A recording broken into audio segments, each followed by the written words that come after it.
สวัสดีพี่น้องต่างหลายมื้อนี้เฮาจักมาฟังเรื่องพระเจ้าเมืองฟ้าจอมกันพระเจ้าองค์นี้มีแผนการที่ดีหือเฮากุกุลเพราะว่าติเป็นครอบครัวที่ดีการงานที่ดีมีสุขภาพร่างกายที่แข็งแรงและมีชีวิตที่ดีหือเฮาได้ปุ่นจากผีเปิดที่เฮานั้นได้มีความสุขได้มีสันติสุขอยู่กับพระเจ้า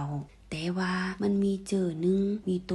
หนึ่งอันนั้นก็คือบาปกรรมไอ้บาปกรรมนี่หรอพี่น้องเอ้ยที่เฮ็ดให้เฮานั้นได้ออกจากแผนการงานที่ดีของพระเจ้าและเฮ็ดให้เฮานั้นลงไปทางอื่นและเฮ็ดให้เฮานั้นบ่มีความสุขเมื่อเฮาบ่มีความสุขนั้นก็คือว่าเฮากำลังทุกข์และความทุกข์นั้นเฮาลองมาตุยชีวิตของเฮารู้และคนที่อยู่ข้างๆของเฮานั้นก็บ่มีความสุขยังเจ็บไข้ได้ป่วยยังบุบยังตีกันยังขากันยังจุยังโจรกันอยู่ยังโกผียังปิ้นขี้ขาของผียังเฮ็ดหือเรื่องจะนินั้นมันเบาดีเฮาก็ใครปุ่นจักเรื่องจะนิเนาะพี่น้องเนาะมือเฮาเจ็บไข้ได้ป่วยเฮาก็ไปหาหมอมือเบาหายเฮาก็ขึ้นไปหาหมอผีแทงมีทุกข์เบาสบายใจอีสังเฮาก็ขึ้นไปตานไปทำบุญมีอีสังแถมหลายอย่างในครอบครัวพ่อแม่พิษโหกันตีกันปัญหาก็ขึ้นไปห่างกันหย่ากันแฮ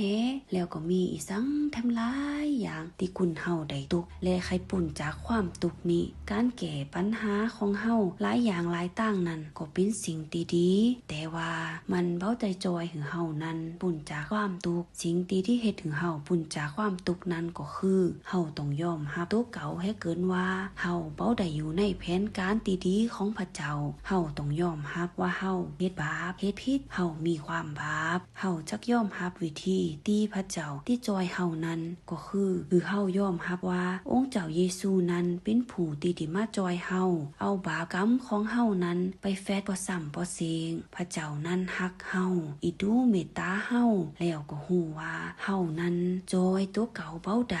พระเจ้าก็มีแผนการให้เฮาปุ่นจากความทุกข์นี้คือเฮานี้ได้ปุ่นจากผีเว้าให้เฮาได้ปิ้นขี้ขาของผีพระเจ้าก็ติจอยเฮาโดยผ่านตั้งองค์เจ้าเยซูนี้องค์เจ้าเยซูนี้เป็นลูกของพระเจ้าองค์เจ้าเยซูนี้พระเจ้าคือได้มาเกิดเป็นกุลในโลกนี้เป็นลูกของพระเจ้าที่บ่มีบาปบ่มีกรรมได้มาเกิดเป็นกุลและตอนที่ยังมีชีวิตอยู่นั้นได้ฟังกรรมของพระเจ้าที่อยู่เมืองฟ้ากุสิงกุยางเบาเกยเฮ็ดสิ่งที่เบาดีอยู่ในแผนงานของพระเจ้าตลอดองค์เจ้าเยซูฮักคุณกุกุลที่ได้มาหาองค์เจ้าเยซูนี้แล้วยังได้รักษากุลเจ็บไข้ได้ป่วยเมื่อเขานั้นมาหาองค์เจ้าเยซู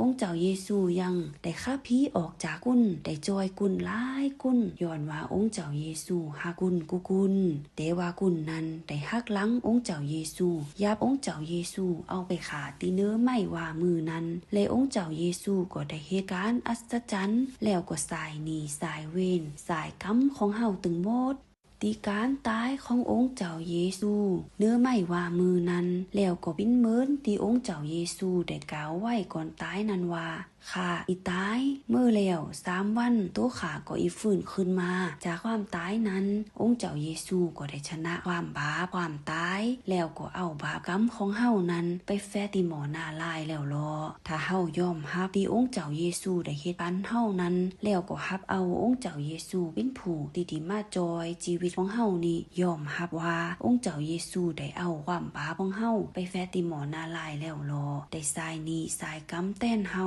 เฮาได้ปอกไปอยู่ในแผนการที่ดีของพระเจ้าเมื่อเฮาได้อยู่ในแผนการที่ดีของพระเจ้าแล้วนั้นเฮาก็จัก